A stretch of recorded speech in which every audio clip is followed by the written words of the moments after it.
Well, I heard a lot of things.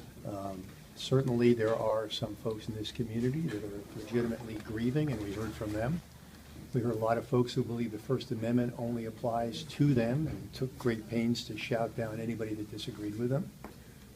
Despite my ongoing disagreements with the police union, I have to say that their members tonight conducted themselves, I thought, with great restraint, given the ad hominem invective that was being unleashed on their work personally and the police department generally. So, you know, this is a controversy. This is a tragedy. I've said it over and over again. It's a tragedy for the family, it's a tragedy for Officer Manning. It's a tragedy for the community. But I'm not blind to the fact that there's a lot of people lining up to take advantage of this tragedy to flog their own agendas, and that was clear tonight as well. You were accused of saying something to one of the protesters or one of the people in the stands. He accused you of... He was making so much noise, I have no idea what he's talking about, but he feels insulted. Too bad. What's your response to some of the people that thought you were being disrespectful by being on your phone and not being attentive to them? Well, I was on my phone, and yes, that's true. I was following developments with a 5-year-old little girl sitting on her dad's lap who just got shot in the head by a drive-by shooting.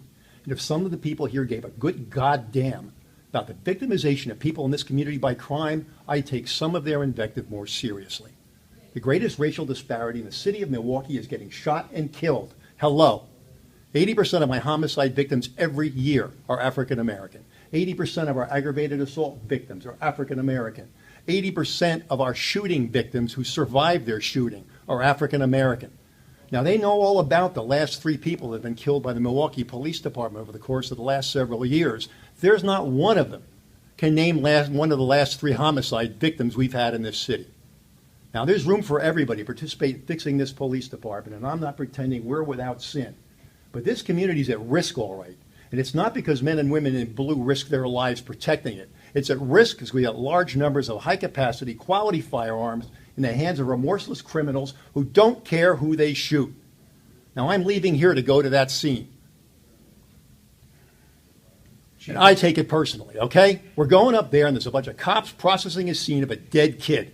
And they're the ones that are going to be out there patrolling and stopping suspects that may have guns under the front seat. They're the ones that are going to take the risks of their lives to try to clean this thing up.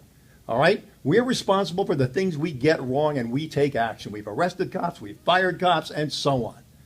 But the fact is that the people out here, some of them, who had the most to say, are absolutely MIA when it comes to the true threats facing this community, and it gets a little tiresome. And when you start getting yelled at for reading the updates of the kid that got shot, yeah, you take it personal, okay? Now, no offense, but I'm going up there now.